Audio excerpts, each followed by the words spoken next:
Operation Zapata? Zapata offshore?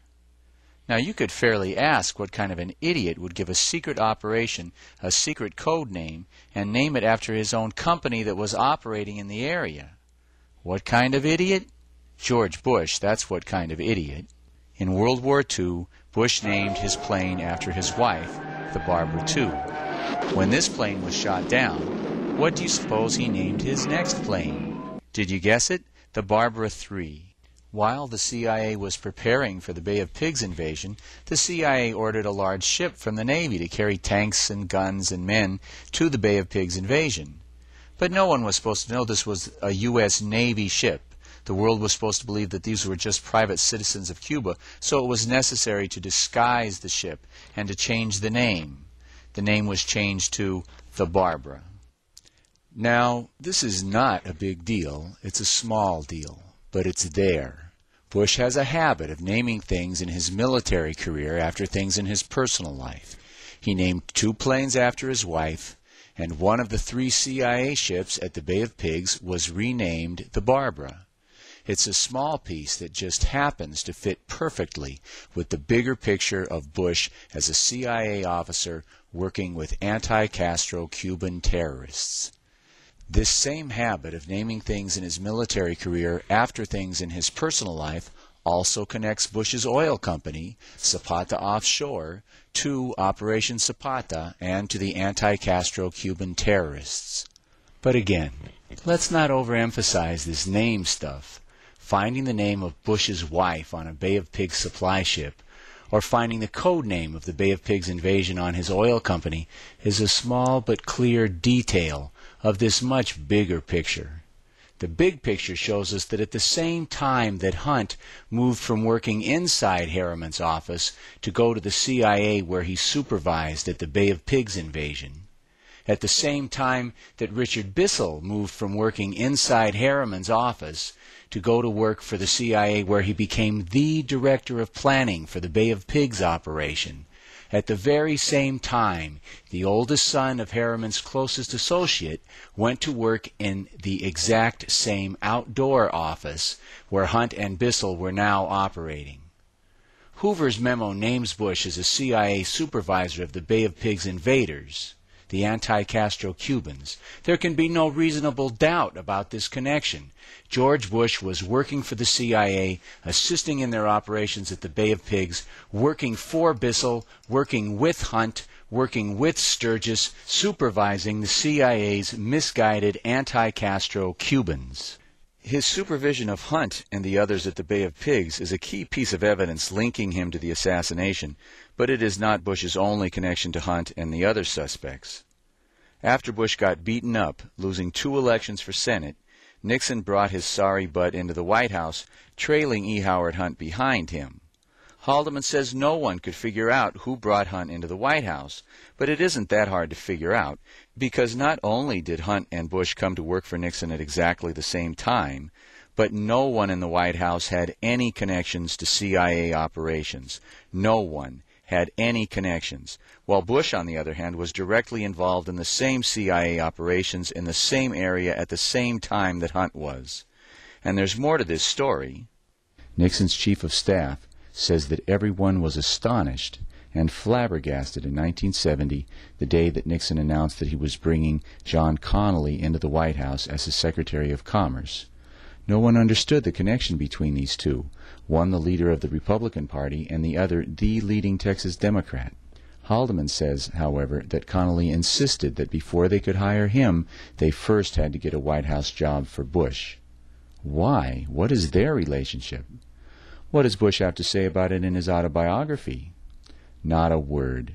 Not one. If he and Connally ever spoke in their entire lives, Bush doesn't mention it.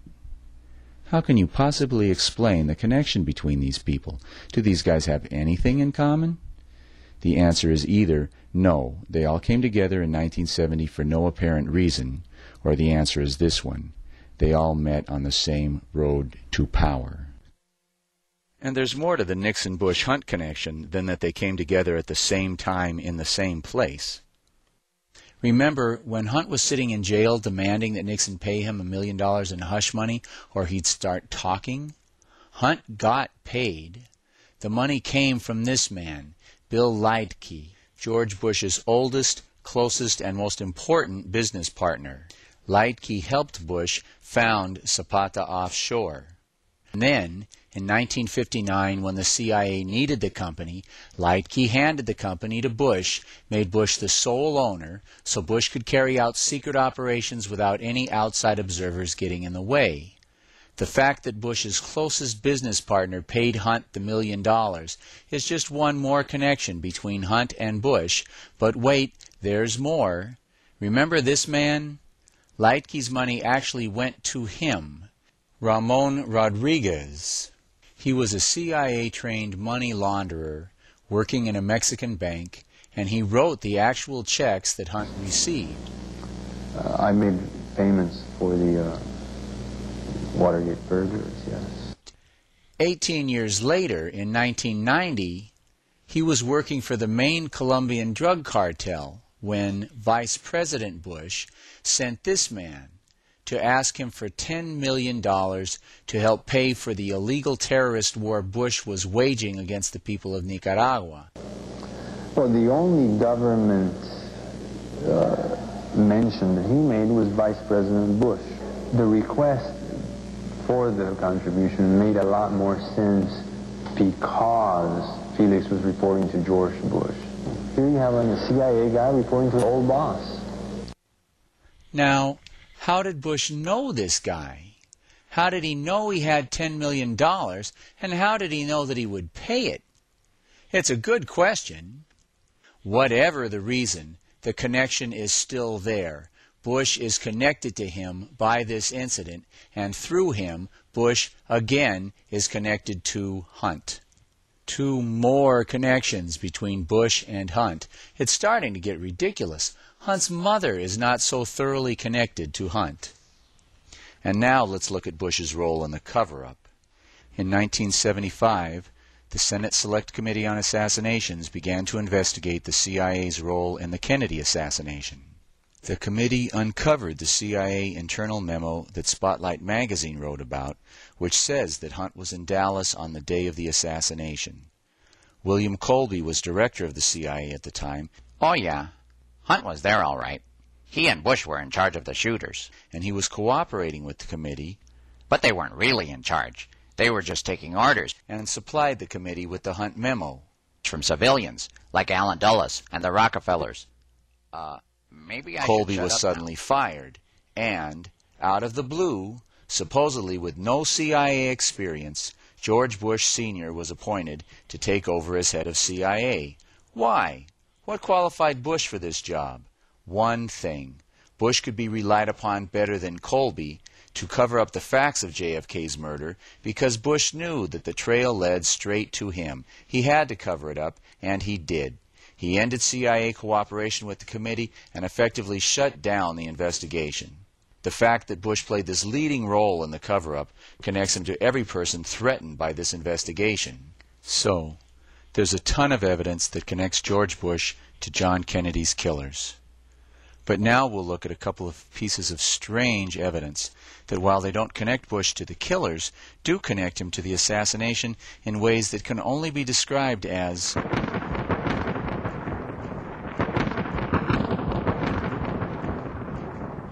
weird. This is George de Mohrenschildt. He was a wealthy, Russian-born Texas oil man who liked to party with minimum-wage clerks. He helped get Oswald a job at the Dallas School Book Depository. Of course, he was CIA. The night before he was to be questioned by the Senate Committee on Assassinations, his head was blown off with a shotgun. In his pocket at the time was an address book, and in his address book was the entry, Bush, George H.W., Poppy, his family nickname, 1412 West Ohio, also Zapata Petroleum, Midland. By itself, this proves nothing. Taken in context, however, it is one more amazingly direct link between Bush and the assassination. But that's not all. FBI documents record that, on the day of the assassination, at 1:45 p.m., Mr. George